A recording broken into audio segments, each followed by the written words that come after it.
here. I came at 11 o'clock to set up in the middle of this here, and people were already here. So we're all set and ready to go. So people say this at the start of presentations, but I always try to make sure everyone's clear when I do mine.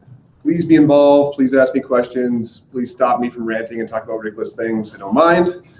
In fact, I encourage it. There's just 42 of us, so we can talk to each other. If you go to my webpage, if you're interested, all the resources I'm doing are on there. So the Prezi that we're going to show is on there if you want to follow along. There's this link to live stream, which I've been trying to push out. So if you have friends who aren't here and they want to see it, they can. That, of course, goes to YouTube after so they can watch it later. Mark is live streaming for me right here. And if people ask questions on that, Mark's going to be their voice. So we'll see if it's not just my mother, it might be just my mother. But if somebody else comes on, that's cool too. Hi, Mom. So all the resources are on there. And then the other one is my podcast. And I'm going to use my podcast to kind of explain where this presentation is coming from, and then we'll go. So I really feel like blogging is really important. And it's this really interesting way that we can share our stuff and reflect and get out and have other people get connected with us. But I really am terrible at it. Terrible blogger. Can't write to save my life. Don't enjoy it. Force myself to sit down. I bought DerekRodenheiser.ca, so I forced myself to blog on it, spent the $10, got the blog lined up, did it once, waited a year, did it a second time. Terrible for me. But I saw the value of it. I really saw the value of it, and so I thought, well, there must be another way that I can do that. And so I listened to a bunch of podcasts and thought I could probably do that. So I started doing a podcast, and it's just my blog. It's exactly the same thing. In the process, I discussed with other teachers who I met through my personal learning network, mostly through Twitter, some non-teachers, and we turn on the mic and we talk, and I try not to have an agenda, and we discuss, and then we ended at about 45 minutes. And it's worked out okay. We're at 22 episodes in 6 months, and I have about 100 listeners a week, which is cool. And I met someone today who I didn't know was listening to me, which is wicked. And I kind of see that as something to think about in classrooms, right? We talk about differentiation, right? It's the same thing as blog. I just gave myself the right to not blog and do something else. But I need a focus, I need a purpose, a reason. So when I started it, I started talking about innovation because everybody talks about innovation, they say the word innovation, and there's systems principles of innovation, which blows my mind. That's someone's job, right? I had one on my podcast, I couldn't stop asking him what his job was. He got really annoyed at me, I think. And, but what is it? Like, what does that really mean, right? And so I spent the first, all the podcasts, but I certainly spent the first like 10 or 12 really trying to delve into it and figure out what that was. And so the idea here is not to tell you what it is, because I haven't really figured it out yet, but to give you a sense of what I kind of think it is, and then more importantly, to figure out how we can get into the mindset of innovating, how we can, as teachers, be innovators, and how we can support our students to be innovators. So with that being said, I think the first thing, I don't have a clicker, so just kill it. So I'm gonna walk over here. So I think the first thing is that you need to disrupt your routine to be innovative, right? You need to get uncomfortable. So here I am in a tutu. So I figured a better way to model it than to show how uncomfortable I am. So here I am in a tutu, and what happened this year is I'm at a new school, principal of a different school, and we're doing the Terry Fox room. And I don't know if you guys run Terry Fox rooms at your school, but they always used to be paper forms. 5 years ago, they switched to online stuff, and this school hadn't switched it. And so I said, great, let's switch it. So I switched to online stuff, that would be easy. Halfway through the campaign, we had this many dollars. People clearly weren't ready for the switch yet. So we thought a little bit about how we could motivate people. So self-deprecation, of course, was the first go. And if we reached a certain amount, I would run a tutu. And if we reached another amount, then I would sing a song on the announcements. And I had done this before, and it was just like a nursery rhyme that the JK class was singing, and it was easy. And the day before I was supposed to sing the song, I was supplying in the grade 8 class, like, oh, Mr. R, you can't do that. That's lame. Super lame. You have to sing Adele's Hello. So I agree, that was a lot funnier and a lot more interesting. And so I did.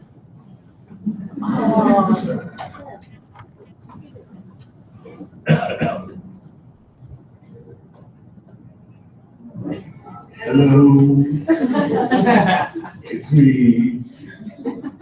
I was wondering if after all these years you liked me, you go over everything. They say time's supposed to heal ya. I ain't done much. Hello, I'm a PA from the 80s. I'm in California, dreaming of who we used to be. We were younger and free. I've forgotten how it felt before the world fell on our feet. There's such a difference between life and a million miles. Hello from the other side. I must have called 1,000 times to tell you I'm sorry for everything that I've done. When I call you, never seem to be home. Hello from the other side. At least I can say that I'm tired to tell you I'm sorry for really breaking your heart. But it don't matter, it really doesn't get you apart anymore. All right. So, oh, not again. No, not again. So it's ridiculous. But what I was trying to model was this bit of a culture of yes, and just go for it. And it had some unexpected results in that I was new to the school, new principal. Terry Fox runs pretty early, so no one really knew who I was. And the next day, or like actually not true, the minute I walked out of the office, I had kids running up and talking to me, and they were all excited, and like all of a sudden I was accessible, right? I mean, and there are other challenges, like people push boundaries a bit, but you can fix that. And but I was accessible, and so that was really great. And the parents saw it on YouTube, so the parents saw it, and they came and talked to me, and so like it opened up a conversation in a way that I wouldn't have guessed. Like I wouldn't have guessed at the community outreach by singing it to El Hello in the announcements. But that's exactly what happened, right? It worked. So so I have a philosophy background. My degree is in philosophy. I apologize. I like to think about things in like a non-specific technical kind of way. That's really not my thing. I like to step back and think about the big whys of stuff. And so I spend my time in my office doing things like this before the presentation. So instead of actually writing my presentation, I do things like this. So this was me trying to figure out what innovation is in education. I wrote it nicer for you so you can see. There. And I did the sort of who, what, when, where, why. I pulled the when out because it didn't fit in the slide. When is whenever. That's when. Okay. But kind of working through it, this gave me a good chance to figure out sort of where I was coming from when I was trying to figure out education. I had an interesting character on Nick Jana. We did a podcast a while back, and he was talking about how people get caught into innovation as being tech specific, right? And then that first person said, hey, let's stop pushing this plow and let's attach it to an ox. Like that's super innovative, right? Crazy innovative. And there was an excellent talk by, oh my goodness, somebody who was talking about how paper and pencil is the best tech out there. Like it's spectacular. Immediately it goes on paper. Unless you burn it, you can't get rid of it. It's super cheap. Everybody can have one, like best technology ever.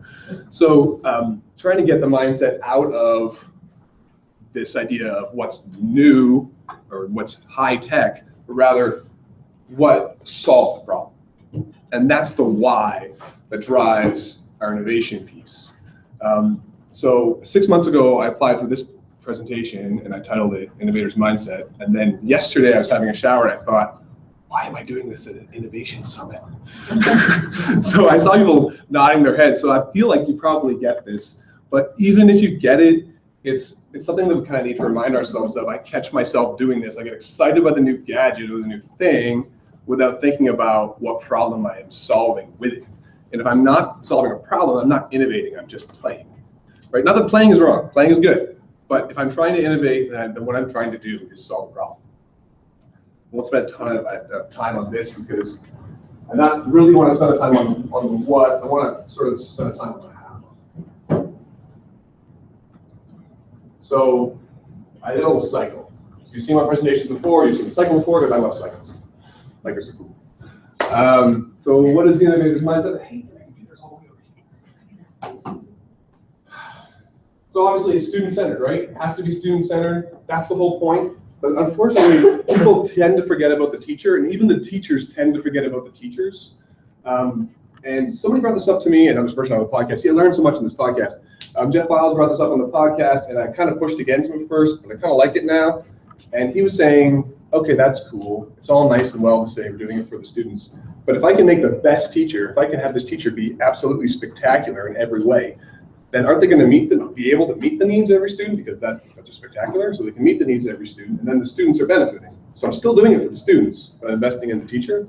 So that was really interesting. So maybe I subscribe to that, maybe I don't, but it's worth kind of thinking about those two things, and that we do need to invest in our mindset and what we're doing, because if you look at the research, that is the number one factor, right? The number one factor of success in a child at school is who their teacher is, how well that goes. So yes, students, but also teacher, and developing teacher talent. So you see this little arrow beside this ridiculously cluttered ball? It wasn't this cluttered this morning. This morning it had like 4 succinct points. And then it went to Commander Hatfield's presentation 20 minutes ago. And maybe some of you were there too, but I was in the back editing my session 20 minutes ago. And changed it a bit. So I already had the comfort thing. Okay, that was already there. And I already had the fear versus discovery. So if you've watched George Couros and heard him talk on the exact same title that I'm talking about, he talks about fear versus discovery, and you can't be in both places at the same time. That's probably too black and white, but I kind of get what he's saying. Right? If you were afraid of something, then you're not going and exploring and discovering. So we can get some time to get you out of the place of fear into the place of discovery, then you're going to be in the mindset of innovation, right? So Hatfield was asked, and that's a quote from him, that he was asked, okay, so you're an astronaut and you're talking about all these lovely things, you're showing these great pictures, and that's excellent and wonderful, but there's got to be scary things, right? You're attached to this massive rocket and you're leaving your family and you must be terrified. How do you balance the scary versus the exciting? And he said that things aren't scary, people are scared. That made a lot of sense. That makes a lot of sense. And the example he gave, and I apologize if you were right there 10 minutes ago, but the example he gave was a 4-year-old riding a bike is scared of riding a bike, but an 18-year-old riding a bike is not, right? It's so simple. Because they've done it before, they've had the experience, they've had the technical expertise, they can do it. So just because you are scared of a thing, it doesn't mean that thing is necessarily scary. It's just you don't have the knowledge, you don't have the experience, you haven't had a chance to get yourself into it. And the only way you're gonna have a chance to get yourself into it is to get yourself into it, right? And another example he gave, which is one I use all the time, but I probably stole it off him, he's much more famous than me, is the bungee jumping thing. So he says, I never want to bungee jump because there's no skill involved. Sack of potatoes can bungee jump, but I can want to rock climb because I can get better at that. Right? I could learn the skills of rock climbing and get better at that and be less likely to die if I'm really good. If I'm really good at bungee jumping, I'm not less likely to die. Right? And that kind of actually transfers a little bit into teaching. Right? Like as you get used to the speed of how things are changing, I think that's one of the things that's scary to a lot of teachers, especially if you've been teaching for a long time. Things didn't used to change as fast, and now they do change real fast, right? And talking to 2 Ottawa U candidates behind me before we started, if you're used to that, then it's not a problem. I don't know if you guys have noticed, but when doing Google Docs, the places of the things on Google Docs move. Right? Where there used to be, the share button used to be here and now it's here. So I have a colleague who's brand new to Google Docs and always used Microsoft Word. He came in the other day and said, "Oh my God, the save button's gone." I'm like, no, it's not gone. It's just changed. It's down 3 bases now. You don't really need to save because it doesn't appear for 30 seconds or 3 seconds. So as we get used to this movement, as we get better and more skilled at dealing with these different things, we become less scared of them because they're not scary by their nature. We are just scared of them. Right? So I added that. Thank you, Chris. So then I was thinking, but one more story I wanted to tell was Idea Jam. So if anyone went to this last year, but there was OCSB put on an event last year called Idea Jam, and they were trying to be really edgy. That was the thing. And so it was in like this restaurant, and they had a bunch of presenters, and they asked me to present, and I said, okay, you get 3 minutes, you get no audio visual, and you can talk about whatever you want as long as you talk about innovation. Okay. Oh, and you don't get a stage. You're going to be in the middle of the crowd with a spotlight. All right. And so I was trying to think that through, and I thought, okay, I'm just going to embrace the ridiculousness of this and not prepare. That's what I'm going to do. And not prepare at all. Surely I can talk for 3 minutes without preparing. Shouldn't be a problem. And sort of embraced the situation and went. And it was really kind of neat. It forced me, so I kind of go off the cuff pretty regularly on presentations, but I do have a framework. In this case, there was no framework.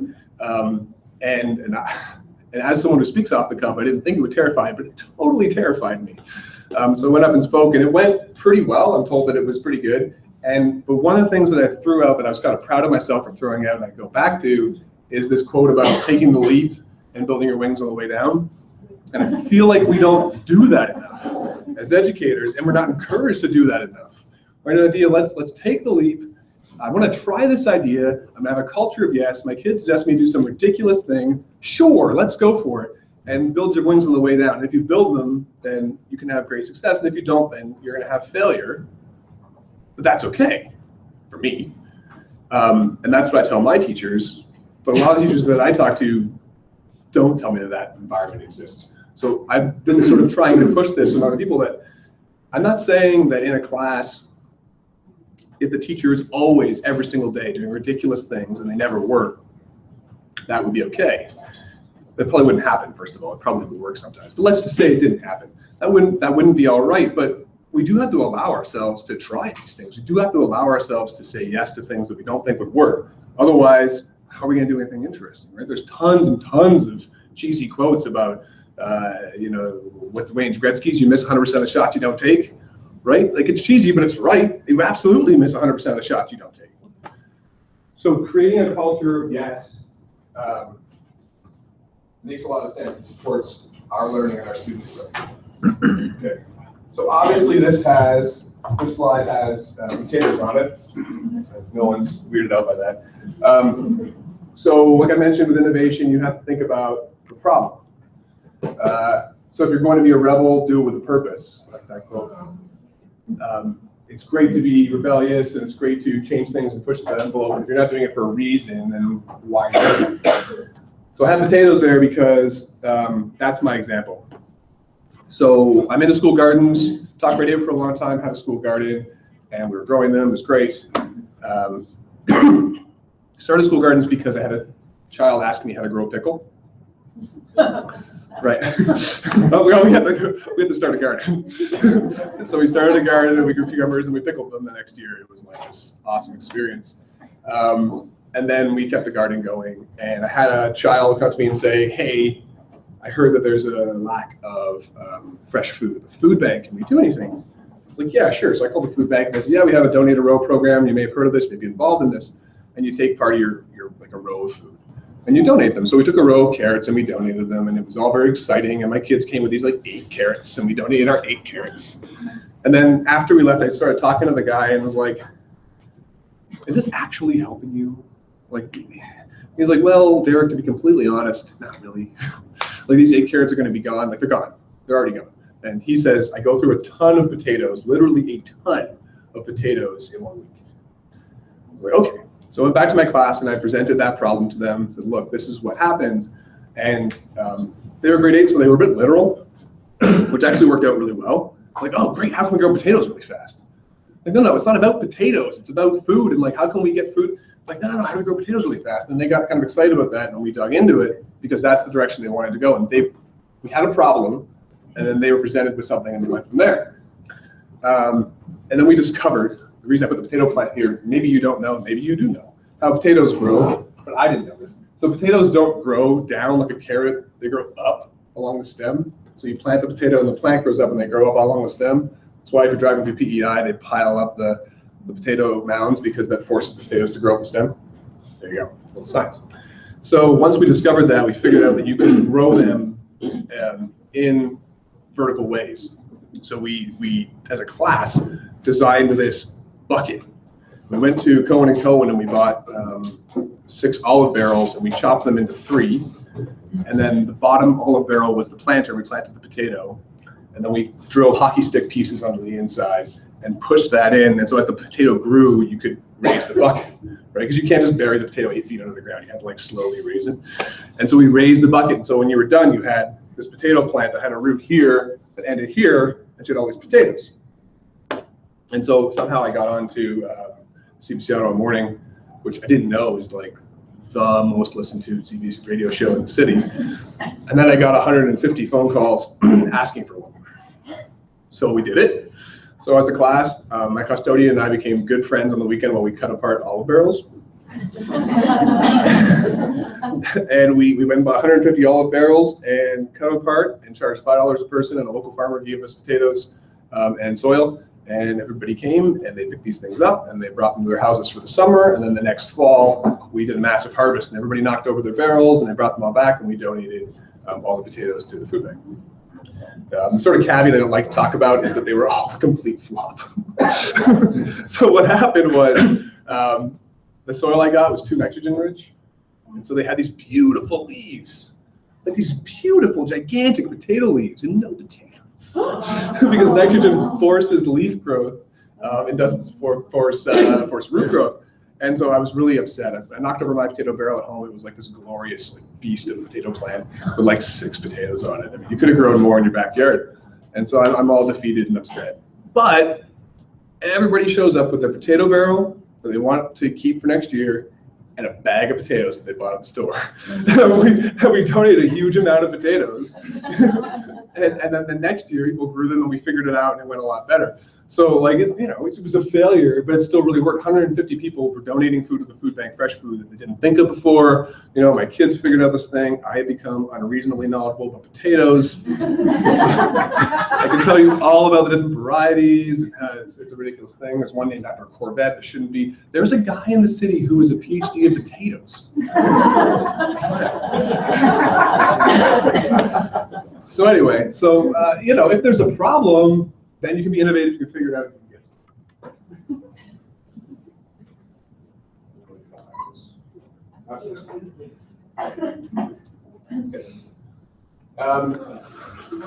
Okay, so the next little bit is kind of my push for social media. I believe, so you've got a problem, so you've created this wonderful environment. So you've worked in your class, and for yourself, your own professional development, you've created an environment where you allow yourself to fail. You're allowing yourself to explore, and then you're creating that in your class. Where you're creating a safe environment so your kids feel that way, they feel that they can explore, they watch you modeling it. When someone makes fun of them, you stop the class immediately and squash it, right? You create this environment where the kids get that they can take risks and it's okay, right? So that takes time. So you do that. You create a wonderful environment that way. You find some problems, you work towards fixing them. So that's this, we are always smarter than me, right? That's the thing. So if we can collaborate, obviously we'd be better. So in your class, you can collaborate with your kids, you can collaborate with your parents, you can collaborate with teachers in your school, and that's great. But with the internet, you can collaborate in an amazing way that you couldn't before. So I cannot get over the hashtag for this event. It's pretty active. And a lot of you, I think, are probably on Twitter. I mean, for some reason, Twitter's become this like bit of a spot where teachers hang out. And there's all sorts of other stuff I know. I don't want to be a Twitter advocate, but it seems to work really well. It's fast. I do a lot of tweeting from my couch while watching cartoons. My son is watching cartoons.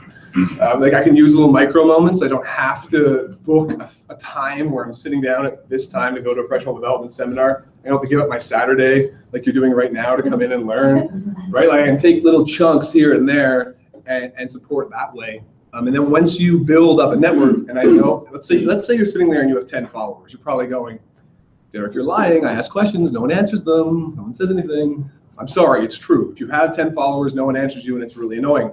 But if you let it kind of grow organically, and if you get out there, that will change. And people will start answering your questions. If you figure out hashtags and you kind of start to understand how to use them, then even more so people will answer your questions. And like for this presentation, I asked Twitter and I got a bunch of responses, and I used those to build things in. And so figuring out how to use our PLN, I think, is a big piece. And so I'm a huge Twitter fan for that. But also there's other stuff, right? Like my podcast has become big for me. And there's lots of other podcasts out there. There's piles and piles of things it's worth going and checking out, and just throwing yourself out there and seeing what you can find. There'll be at least one teacher at your school that's doing something. Talk to them and see what you can figure out. But if you can reach outside your PLN, this will be great. Went to Teachers College in New Zealand, and I was talking to a guy that I graduated with a few days ago on Skype, and we just going to set up a situation where we can have teachers teaching each other's lessons, is the idea. So the teacher's going to teach a lesson here and then shoot it over to him. He's going to try it over there. And we're just going to, it just increases the sample size, right? It's like I have this many kids here and I have that many kids there, and they can both do it. And we can poke some holes in this and see what the problem is. Like, that's great. Like, what an amazing part of collaboration we could have done before. So using that huge net, that ability to really cast out the net is a big piece. And then to me, sort of the final part of the cycle is reflection. And so, like I said at the start, for me, it's been that podcast. That's been my big piece for reflection. But there's so many different things that you can do. And if you don't do that, I think you're kind of missing it. Somebody at the start of the presentation told me they were going to leave, and then they're like, "You need to leave. It's cool. If you have to do the presentation, I don't mind. I won't single you out.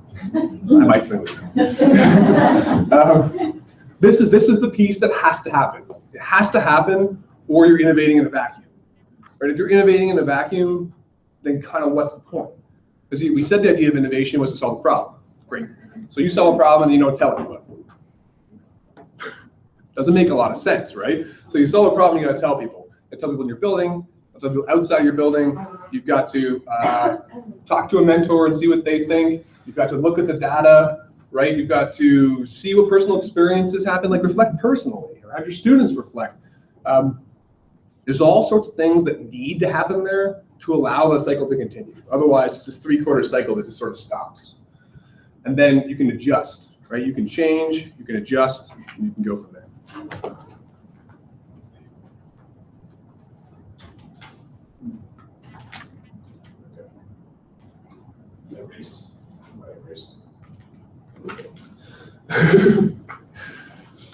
So that's kind of the idea for me, and I think I had an hour. So I want to see if anybody wants to talk about anything else, but the concepts here are that you have a space of innovation and you have a space of non-innovation, right? Both of those things are happening. And I kind of actually believe and agree that there is sometimes a time for that. Like, it does make sense if that's a student's need. I had a conversation with a class, a friend of mine, Teachers College, brought me in via video link, and I asked them what innovation was before I started the podcast. And they said some interesting things. They said that innovation is meeting the needs of the student. That was the first answer that I heard. Innovation is meeting the needs of the student, which is not at all what I would have guessed. It makes sense. It's not what I would have guessed. And so we drilled deeper into that. And one question that teacher asked one of the students talking was, do you think that innovative teaching is better? And the kid said, yes, sometimes, and sometimes no.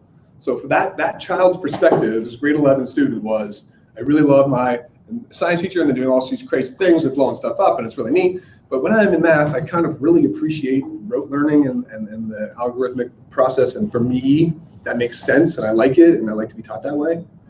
And so, okay, great. So if you're able to express that as a learner, then we should probably provide that. If that's not working for you, then we provide something else. So if innovation is not supporting the child, it's not solving the problem, then that's all right too. So I'm not saying that we have to go out there and be sort of these crazy, wild, on-the-edge thinkers all the time. It's thinking that when there is a problem that needs to be solved that's not otherwise being solved, let's go to the edge. Right? Let's not just sit back on our bank of knowledge that we have that used to work. I've heard this happen so many times. Oh, it worked last year, so these kids will figure it out. No, this isn't worked last year. Doesn't mean these kids will figure it out. It doesn't make any sense. They're different kids. And then I'll tell you one more story before I ask you to ask me questions. I was talking to a teacher, and I was going through a technique. I forget what the technique was, but I was talking about something on Google sharing or something. And so we're teaching her and going through it, and she was really pushing back, and she wasn't interested, and she didn't want to do it. And so we were just sort of having an open conversation about it. And eventually she says to me, this blew my mind apart. She says, all right, Derek, I agree. You're right. But I don't want to admit it. Like, okay, why? Because if I admit that you're right, then everything that I've done is wrong. Well, no, it's not. Like, it doesn't mean you're a bad teacher. That was where her mindset was, that if I am going to change everything, if I'm going to evolve and change, then everything I did was wrong. And it's not. It's just the stuff along the path that gets you to where you're at. And getting there and getting into that mindset is a challenge for a lot of people. And I think probably most of us. I've definitely had that problem. If we can get to the point where we give ourselves a break, allow ourselves to fail, and not worry about it so much, then I think we'll see a lot more results. I always was a bit confused so I'm a bit of a scattered guy. I say a lot of crazy things. I'm kind of okay with speaking in front of people. It's kind of my thing. And so I've always been a bit confused about people that are afraid of the unknown or afraid of failure. And someone, I kind of get it, but I don't really get it. And then someone explained to me yesterday, their opinion was that it's not that we're afraid of failure. Oftentimes we're afraid of blame. So if something goes wrong, my principal going to get upset, my parents going to get upset, I'm not meeting the criteria, my job is to meet the criteria, and I'm not doing it because I had a fail. And so giving ourselves a chance and the right to own that mistake, I think it could be really beneficial for a lot of people. I'm sorry if I get you in trouble, but I think that could really go well, just kind of open the floodgates a bit and own it.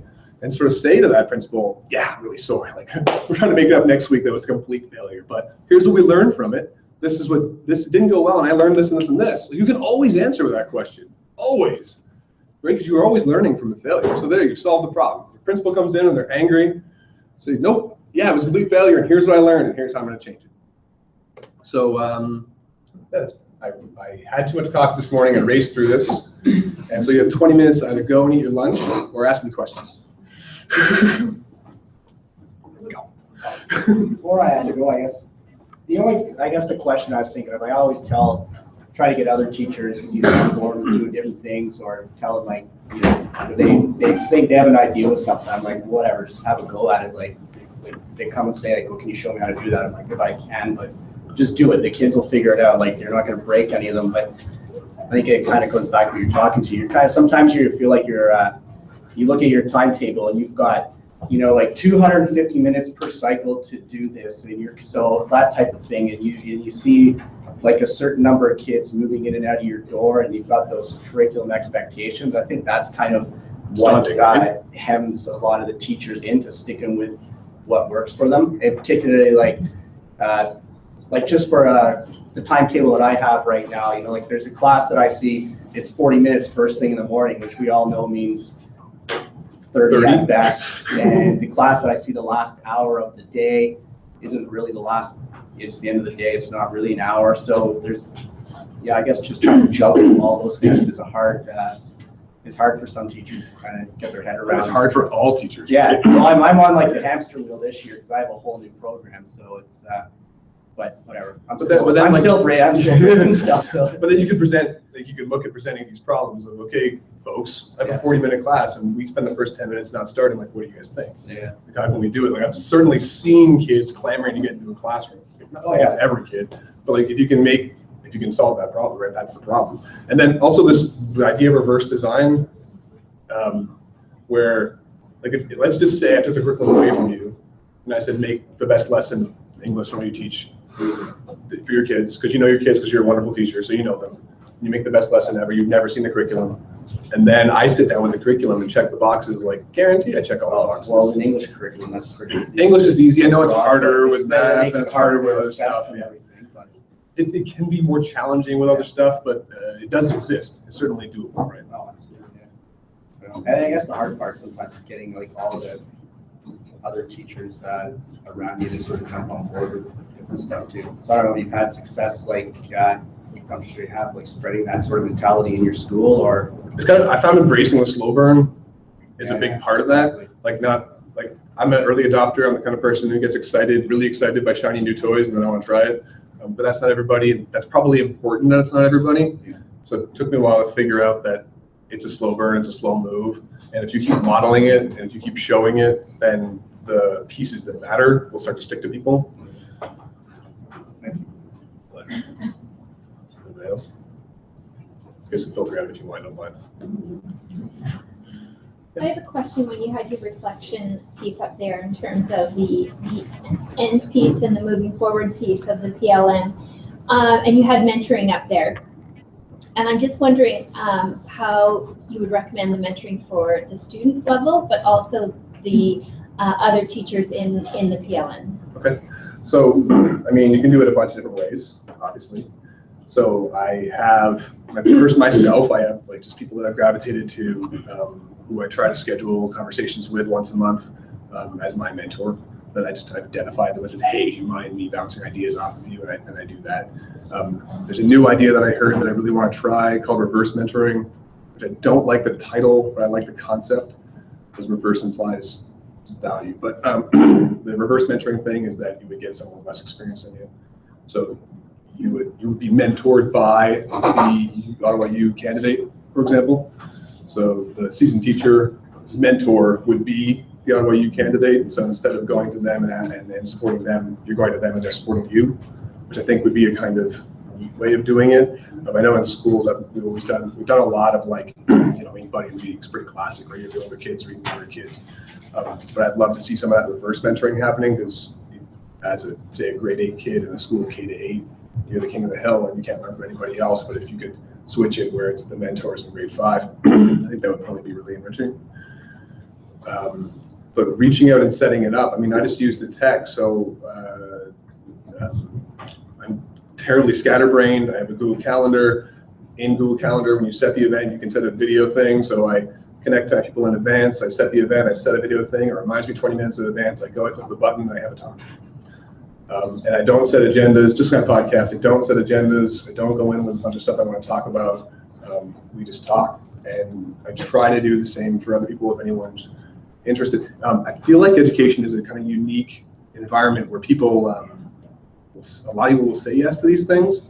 Like one of the people that I meet with regularly is Mark Weston, who I have no business meeting with regularly. Like the guy was in charge of rolling out iPads across the United States way back when they did that, and was the Dean of Education at Georgia Tech, and. He's an education giant, and we meet once a month on video chat because I asked him, and he said yes. So like there's for some reason people are okay with it, and then this video chat thing makes a difference. Like when I'm doing the podcast and I try to set up one in the city, so hard, right? Because you have to find a place to meet, or it's whatever. So you found a place to meet, you got to drive there, you got to talk for a bit, you set up, you tear down. But online, easy. Right? Everybody can carve out 20 minutes of their day to sit in front of their computer and talk to a screen and then leave. But not everybody. I can. So that's been a big changer for me. It's just that using those little micro moments that before were a lot more challenging. I like what you're doing here. Are you writing on your tablet? I am. It's really neat. All right, I'm gonna hang out. If you want to talk to me, you can. Enjoy the rest of the I'm session. just gonna ask you like a maybe a random unrelated question, but you got another favorite podcast? I just started listening to podcasts over the summer because a friend pointed out a few. So Inspirations is really good. I think it's the #1 education podcast right now. Inspirations. John Tinley came on mine and we had a good chat. He's really neat. He's a specialist in school climates, so he does professional development, talking about school climates and how we can make the school more safe and that sort of thing. So he's really good. There's lots of like top 25 lists. Do you like top 25 list of education podcasts, that type of thing? There's tons of top 25 lists. He's my favorite to listen to him a lot. This is one. Oh my goodness, I'm losing his name. I'll link to it somewhere, but there's a Catholic school principal who, I'm forgetting his name right now, who's going to go climb Mount Kilimanjaro. He's going to podcast. Yeah, I teach with his wife. Okay. Yeah. Him. Thank you. So we were talking at the last event, and he's decided to podcast. He's going to podcast from Mount Kilimanjaro. That's going to be cool. And to be completely honest, and this is not an educational podcast, but the podcast I modeled mine off of is the Joe Rogan podcast. Bingo! I was going to say, you listen to Joe Rogan. I do. Like, he's my favorite one right now by far, because you can get like so much like cool stuff, like the one he did with the other day with like Dan Carlin, which all about like the American politics stuff, and that guy has his own one called something about hardcore history. Yeah, hardcore history. And he has another one as well, and then you get like that random stuff like where he's like doing a podcast with an MMA fighter, and it's just like pure hardcore guys, well, or anybody that likes that sort of sport stuff. So yeah, and I appreciate that it's a conversation. Yeah, that's what I'm trying to sort of create. He's out there with all those topics, not just like fitness and how you focus on certain aspects of whatever you're doing. So I'm glad you said that. Did you listen to the Donald Cerrone one? Yes, I did. That was good. I will. Thanks so much. You have